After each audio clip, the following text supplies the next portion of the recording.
नमस्कार दोस्तों, स्वागत है आपका आपके अपने YouTube चैनल एक्सनेट गुरु पर। मैं हूं राकेश सिहाग और आज हम चर्चा करने वाले हैं 18 जुलाई के करंट अफेयर के बारे में। आज का वीडियो बहुत इंटरेस्टिंग होने वाला है, आपको अंत तक बने रहना है और अच्छे से मैं आपको इंपॉर्टेंट फैक्ट बताने वाला हूं, उनको भी अच्छे से आपको याद करना है। चलिए वीडियो को स्टार्ट करते हैं बहुत ही अच्छे तरीके से। अगर आप चैनल के ऊपर पहली बार हैं तो आप चैनल को सब्सक्राइब करेंगे और बेल आइकन को प्रेस करेंगे, ठीक है। चलिए वीडियो को स्टार्ट करते हैं। आज का पहला क्वेश्चन है कि हाल ही में इफ इट ब्लीड्स नामक पुस्तक का विमोचन किया गया, इसके लेखक कौन है? अच्छा, इफ इट ब्लीड्स नाम की एक पुस्तक का विमोचन किया गया है, इसके लेखक कौन है? तो मैं आपको बता दूं, इसका जो करेक्ट आंसर होगा वो होगा option number B. Option number B आपका बिल्कुल करेक्ट आंसर हो जाएगा, स्टीफन किंग। स्टीफन जो किंग है वो क्या है? इफ इट ब्लीड्स नामक पुस्तक के लेखक है, जिनका हाल ही में क्या किया गया है? विमोचन किया गया है, ठीक है। चलिए और आगे चर्चा करते हैं। इस पुस्तक को हेचेट इंडिया द्वारा प्रकाशित किया गया है, यानी विमोचित किसके द्वारा, प्रकाशित किसके द्वारा किया गया है, यानी इसको प्रकाशित किसने किया? तो हेचेट इंडिया ने इसको प्रकाशित किया। इसके लेखक कौन है? Stephen King. स्टीफन किंग इसके लेखक हैं और इस पुस्तक को हेचेट इंडिया ने प्रकाशित किया है। इस बुक की कहानी जो है वो अल्बर्ट मेकडरेड मिडिल स्कूल के पास जो बम रखा गया था उसके ऊपर क्या है? आधारित है। यानी ये जो पुस्तक है, जो इफ इट ब्लीड्स नाम की जो पुस्तक है, जिसके लेखक स्टीफन किंग हैं, जिसको हेचेट इंडिया ने प्रकाशित किया है, इस पुस्तक की कहानी क्या है, किसके ऊपर आधारित है? तो अल्बर्ट मेकडरेड मिडिल जो स्कूल है उसके पास जो बम रखा गया था उसी के ऊपर आधारित क्या है? वो कहानी है इस पुस्तक की, ठीक है। यह उनकी सर्वश्रेष्ठ फिल्म द आउटसाइडर की अगली कड़ी है, यानी स्टीफन किंग की जो फिल्म है द आउटसाइडर, उसकी क्या है? एक अगली कड़ी का रूप है ये, या फिर इसको क्या मान सकते हो आप? अगली कड़ी मान सकते हो, ठीक है। तो ये जानकारी आपको ध्यान रखनी थी। इसमें तीन बातें इंपॉर्टेंट हैं। इस पुस्तक का विमोचन किसने किया, प्रकाशित किसने किया इस पुस्तक को, इसके लेखक कौन है और पुस्तक का नाम क्या है और इसकी कहानी किसके ऊपर आधारित है। ये चार बातें आपको ध्यान रखनी है। उम्मीद करता हूं ये क्वेश्चन आपको बहुत अच्छे से समझ में आया होगा। अगर ये क्वेश्चन समझ में आया है तो आप वीडियो को लाइक करेंगे, वीडियो को आप शेयर करेंगे और चैनल को सब्सक्राइब करेंगे।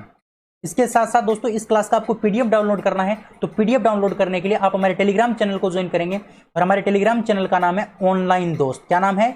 ऑनलाइन दोस्त। अच्छा, ये जो ऑनलाइन दोस्त नाम का जो टेलीग्राम का चैनल है वो आपको कहां पर मिलेगा? आपको टेलीग्राम की ऐप को डाउनलोड करना है, प्ले स्टोर से टेलीग्राम की ऐप को डाउनलोड करना है। इंस्टॉल करने के बाद वहां पर आपको सर्च बार में सर्च करना है ऑनलाइन दोस्त और आपको ये चैनल मिलेगा। इसको आप क्या कर लेना? ज्वाइन कर लेना।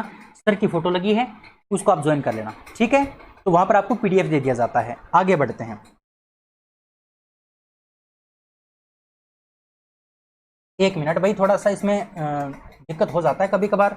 हाँ, अगले क्वेश्चन की बात करते हैं। अगला क्वेश्चन है कि हाल ही में CAPF के राष्ट्रव्यापी वृक्षारोपण अभियान का शुभारंभ किसने किया? अच्छा, CAPF का जो राष्ट्रव्यापी वृक्षारोपण अभियान है उसका शुभारंभ किसने किया है? तो इसका जो करेक्ट आंसर होगा वो होगा option number B. Option number B आपका बिल्कुल करेक्ट हो जाएगा, अमित शाह ने।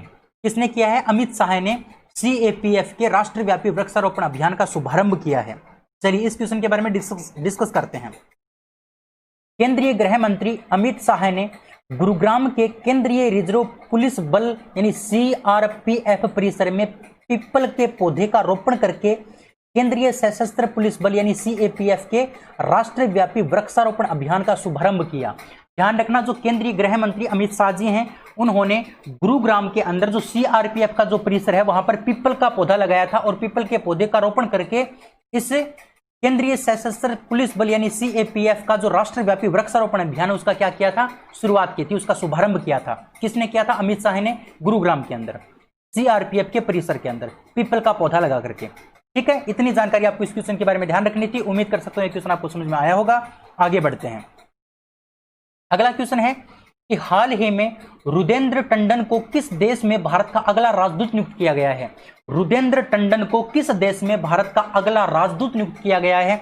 यह क्वेश्चन आपसे पूछा है, तो आप ध्यान रखोगे रुदेंद्र टंडन को भारत का अगला जो राजदूत नियुक्त किया गया है वो किस देश में किया गया है? तो आपका ऑप्शन नंबर सी बिल्कुल करेक्ट हो जाएगा, अफगानिस्तान के अंदर। कहां पर किया गया है? अफगानिस्तान के अंदर किया गया है रुदेंद्र टंडन को भारत का अगला राजदूत नियुक्त, ठीक है। अच्छा, इस क्वेश्चन के बारे में डिस्कस करते हैं। देखिए, भारतीय विदेश सेवा के अधिकारी रुदेंद्र टंडन को अफगानिस्तान में भारत का अगला राजदूत नियुक्त किया गया है। ये वर्तमान में जकार्ता में जो आसियान है, उस आसियान के लिए भारतीय दूत के रूप में क्या थे, कार्य कर रहे थे, सेवारत थे। ठीक है, वर्तमान में ये जकार्ता का जो आसियान है वहां पर क्या है, भारतीय दूत के रूप में ये काम कर रहे थे, लेकिन अब इनको अफगानिस्तान का राजदूत बनाया गया है, यह आपको ध्यान रखना है। यहां पर बात अफगानिस्तान की आई है तो अफगानिस्तान की राजधानी का नाम है काबुल, मुद्रा का नाम है अफगानी, राष्ट्रपति का नाम है अशरफ गनी अहमद जई। अशरफ गनी अहमद जई इसके क्या है, राष्ट्रपति हैं अफगानिस्तान के। इतनी जानकारी आपको 3 नंबर क्वेश्चन के बारे में ध्यान रखनी थी। उम्मीद कर सकता हूं 3 नंबर क्वेश्चन आपको बहुत अच्छे से समझ में आया होगा। आगे बढ़ते हैं। अगला क्वेश्चन है कि हाल ही में भारत का एकमात्र गोल्डन बाघ किस राज्य में देखा गया। भारत का एकमात्र गोल्डन बाघ किस राज्य में देखा गया, यह क्वेश्चन आपसे पूछा है, तो आप ध्यान रखोगे। भारत का एकमात्र गोल्डन बाघ असम राज्य में देखा गया। कहां पर देखा गया, असम राज्य में देखा गया। ऑप्शन नंबर ए आपका बिल्कुल करेक्ट हो जाएगा। ठीक है ना। चलिए चर्चा करते हैं इस क्वेश्चन के बारे में। तो असम के काजीरंगा नेशनल पार्क में, असम के काजीरंगा नेशनल पार्क में एक गोल्डन टाइगर देखा गया। एक गोल्डन टाइगर देखा गया। भारत का पहला गोल्डन टाइगर है जो कहां पर देखा गया है, असम के काजीरंगा नेशनल पार्क में। यहां पर बात असम की है तो असम की राजधानी का नाम है दिसपुर, मुख्यमंत्री का नाम है सर्बानंद सोनोवाल, राज्यपाल का नाम है जगदीश मुखी, और असम के उच्च न्यायालय के जो मुख्य न्यायाधीश हैं उनका क्या नाम है, अजय लांबा। क्या नाम है, अजय लांबा। असम के उच्च न्यायालय के जो मुख्य न्यायाधीश हैं उसका क्या नाम है, अजय लांबा। ये बात आपको अच्छे से ध्यान रखनी थी। उम्मीद कर सकता हूं ये क्वेश्चन आपको बहुत अच्छे से समझ में आया होगा। आगे बढ़ते हैं। अगला जो क्वेश्चन है वो है कि हाल ही में वीजा ने वीजा सिक्योर प्रोग्राम लॉन्च करने के लिए किस बैंक के साथ समझौता किया है। अच्छा, जो वीजा जो है उसने वीजा सिक्योर प्रोग्राम लॉन्च करने के लिए किस बैंक के साथ समझौता किया है, तो मैं आपको बता दूं इस क्वेश्चन का जो करेक्ट आंसर रहेगा वो रहेगा ऑप्शन नंबर सी, यानी फेडरल बैंक। किस बैंक के साथ किया है, फेडरल बैंक के साथ किया है। ध्यान रखोगे, फेडरल बैंक के साथ, फेडरल बैंक के साथ वीजा सिक्योर प्रोग्राम लॉन्च करने के लिए किस बैंक के साथ समझौता किया है, तो फेडरल बैंक के साथ समझौता किया है। किसने किया है, वीजा ने किया है। किसके लिए, वीजा सिक्योर प्रोग्राम लॉन्च करने के लिए। ठीक है, इस क्वेश्चन के बारे में और चर्चा करते हैं। देखिए, federal bank limited, federal bank limited के बारे में बात करते हैं तो इसकी स्थापना 23 अप्रैल 1931 को की गई थी। इसका जो मुख्यालय वो कहां पर है, अलुवा केरल के अंदर है। अलुवा केरल के अंदर इसका मुख्यालय है। और इसके अध्यक्ष का क्या नाम है, इसके अध्यक्ष का नाम है grace Elizabeth Kosi. Grace Elizabeth Kosi इस फेडरल बैंक लिमिटेड के क्या है, अध्यक्ष हैं। ये सारी बातें आपको ध्यान रखनी थी इस क्वेश्चन के बारे में। उम्मीद कर सकता हूं ये क्वेश्चन आपको बहुत अच्छे से समझ में आया होगा। अगले क्वेश्चन की ओर डिस्कस करते हैं। अगला जो क्वेश्चन है वो है कि हाल ही में किसे मोहन बागान रत्न से सम्मानित किया गया है। मोहन बागान रत्न से सम्मानित किसे किया गया है, ये क्वेश्चन आपसे पूछा है। तो मैं आपको बता दूं हाल ही में मोहन बागान रत्न से सम्मानित किया गया है वो गुरबख्श सिंह है और पलाश नंदी को, दोनों को ही, यानी ऑप्शन नंबर सी आपका बिल्कुल करेक्ट हो जाएगा। गुरबख्श सिंह है और पलाश नंदी दोनों को ही क्या किया गया है, इस मोहन बागान रत्न से सम्मानित किया गया है। ये क्वेश्चन आपको ध्यान रखना है। अच्छा, इस क्वेश्चन के बारे में डिस्कस करते हैं। देखिए, हॉकी के जो लीजेंड हैं गुरबख्श सिंह है और जो पूर्व प्रथम श्रेणी के जो क्रिकेटर हैं जिनका नाम है पलाश नंदी, इनको इस साल के लिए मोहन बागान रत्न से सम्मानित किया जाएगा। तो ध्यान रखना, जो गुरबख्श सिंह हैं वो तो हॉकी के प्लेयर थे और जो पलाश नंदी हैं वो प्रथम श्रेणी यानी फर्स्ट क्लास क्रिकेटर थे भारत की तरफ से। पलाश नंदी, इन दोनों को मोहन बागान रत्न से सम्मानित किया जाएगा इस साल के लिए। ठीक है, तो ऑप्शन नंबर सी आपका इस क्वेश्चन का बिल्कुल करेक्ट आंसर होगा। उम्मीद कर सकते हो ये क्वेश्चन आपको बहुत अच्छे से समझ में आया होगा। अगले क्वेश्चन की ओर बढ़ते हैं। अगला क्वेश्चन है कि हाल ही में भारत ने किस देश को बाहरी स्वास्थ्य उपकरण सौंप दिए हैं। अच्छा, भारत ने किस देश को बाहरी स्वास्थ्य उपकरण सौंपे हैं, ये क्वेश्चन इंपोर्टेंट है, ध्यान रखना। तो इस क्वेश्चन का जो करेक्ट आंसर होगा वो होगा ऑप्शन नंबर ए, यानी मालदीव। मालदीव को भारत ने बाहरी स्वास्थ्य उपकरण सौंप दिए हैं। बाहरी स्वास्थ्य उपकरण सौंप दिए हैं मालदीव को, किसने, भारत ने। ठीक है, अच्छा, इस क्वेश्चन के बारे में और डिस्कस करते हैं। देखिए, भारत द्वारा मालदीव के 61 द्वीपों को 8 मिलियन अमेरिकी डॉलर के नकद अनुदान के तहत बाहरी स्वास्थ्य उपकरण सौंप दिए हैं। यानी जो भी बाहरी स्वास्थ्य उपकरण होते हैं वो 8 मिलियन अमेरिकी डॉलर के नगद अनुदान के साथ क्या कर दिए हैं, 61 द्वीपों को मालदीव के 61 द्वीपों को भारी स्वास्थ्य उपकरण सौंप दिए हैं। ठीक है, चलिए जहां पर बात आती है मालदीव की, तो मालदीव की जो राजधानी उसका नाम है माले, मुद्रा का नाम है मालदीव रुफिया, और राष्ट्रपति का नाम है इब्राहिम मोहम्मद सोली है। इब्राहिम मोहम्मद सोली है, इसके क्या है, राष्ट्रपति हैं। उम्मीद कर सकते हैं ये क्वेश्चन आपको समझ में आया होगा। अगले क्वेश्चन की ओर डिस्कस करते हैं। अगला क्वेश्चन है कि हाल ही में किसे ग्लोबल ह्यूमैनिटेरियन अवार्ड 2020 से सम्मानित किया गया है? ग्लोबल ह्यूमैनिटेरियन अवार्ड 2020 से सम्मानित किसे किया गया है, यह क्वेश्चन आपसे पूछा है। इस क्वेश्चन का जो करेक्ट आंसर होगा वो होगा option number A, Sachin Awasthi को। सचिन अवस्थी को ग्लोबल ह्यूमैनिटेरियन अवार्ड 2020 से सम्मानित किया गया है। ऑप्शन नंबर ए आपका बिल्कुल करेक्ट है। इस क्वेश्चन के बारे में डिस्कस करते हैं, देखिए ध्यान से। ग्लोबल ह्यूमैनिटेरियन अवार्ड को वर्ल्ड ह्यूमैनिटेरियन ड्राइव के नाम से भी जाना जाता है। इसको हम किस नाम से जानते हैं? वर्ल्ड ह्यूमैनिटेरियन ड्राइव के नाम से भी जानते हैं। और सचिन अवस्थी को ग्लोबल ह्यूमैनिटेरियन अवार्ड 2020 के लिए आयोजित एक वेबिनार में टॉप पब्लिश्ड पुरस्कार से सम्मानित किया गया है। ये इंपॉर्टेंट बात है, यानी इस ग्लोबल ह्यूमैनिटेरियन अवार्ड 2020 के अंदर इस जो सचिन अवस्थी हैं उनको किस अवार्ड से सम्मानित किया गया? तो टॉप पब्लिश्ड जो पुरस्कार उससे क्या किया गया? सम्मानित किया गया। ठीक है, यहां पर यह बात आपको ध्यान रखनी है। इसी के साथ साथ आपको ध्यान रखना है WHD के बारे में। WHD की फुल फॉर्म है world humanitarian drive. World humanitarian drive इसकी फुल फॉर्म है। इसका मुख्यालय लंदन यूनाइटेड किंगडम के अंदर है। इसके संस्थापक और जो अध्यक्ष उनका नाम क्या है? अब्दुल बासित सैयद। अब्दुल बासित सैयद इसके क्या हैं? संस्थापक और अध्यक्ष हैं। उम्मीद करता हूं ये क्वेश्चन आपको समझ में आया होगा। तो सचिन अवस्थी को ग्लोबल ह्यूमैनिटेरियन अवार्ड 2020 से सम्मानित किया गया। ठीक है, और कौन से पुरस्कार से सम्मानित किया गया था? टॉप पब्लिश्ड पुरस्कार से सम्मानित किया गया था। यह आपको बात ध्यान रखना, किसे? सचिन अवस्थी को। उम्मीद करते हैं क्वेश्चन आपको समझ में आया होगा। अगले क्वेश्चन की ओर डिस्कस करते हैं। 9वां क्वेश्चन है कि नाबार्ड ने अपने 39वें स्थापना दिवस पर पहली बार निम्न में से किसका आयोजन किया? अच्छा, नाबार्ड ने अपने 39वें स्थापना दिवस पर पहली बार निम्न में से किसका आयोजन किया? तो मैं आपको बता दूं, डिजिटल चौपाल। ऑप्शन नंबर सी आपका बिल्कुल करेक्ट हो जाएगा। तो नाबार्ड ने अपने 39वें स्थापना दिवस पर पहली बार निम्न में से किसका आयोजन किया था? डिजिटल चौपाल का आयोजन किया था। यह क्वेश्चन आपको अच्छे से ध्यान रखना है, डिजिटल चौपाल।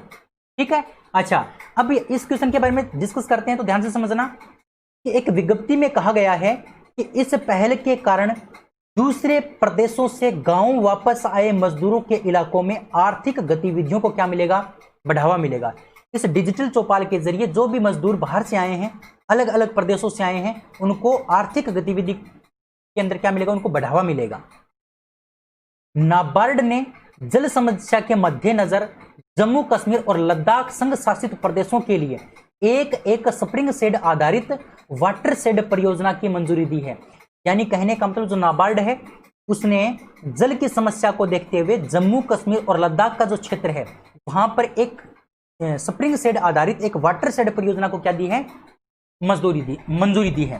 ठीक है ना, मंजूरी दी है। अगर हम नाबार्ड के अनुसार बात करें तो लेह में जब 3 कृत्रिम ग्लेशियर बन जाएंगे, तो जो अप्रैल मई महीना जो होता है उसके दौरान जो स्थानीय लोग होते हैं उनको सिंचाई करने में क्या आती है? मुश्किलें आती हैं। अब वो मुश्किलें नहीं आएंगी और इस परियोजना के तहत 643 ग्रामों को क्या मिलेगा?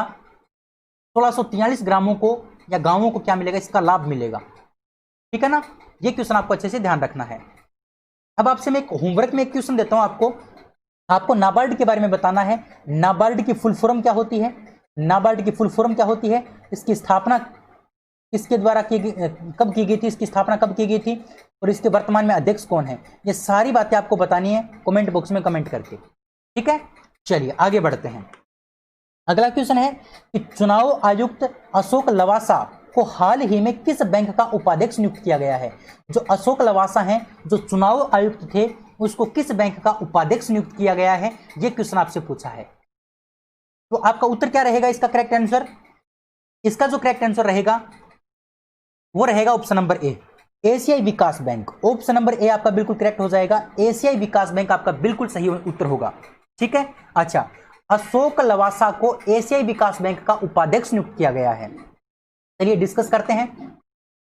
एशियाई विकास बैंक यानी एडीबी ने चुनाव आयुक्त अशोक लवासा को उपाध्यक्ष बनाने की घोषणा की है।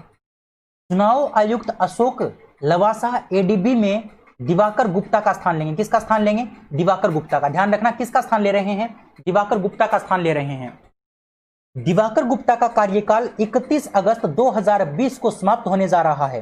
कब होगा इसका कार्यकाल समाप्त दिवाकर गुप्ता का? तो 31 अगस्त 2020 को इसका क्या हो जाएगा? कार्यकाल समाप्त हो जाएगा।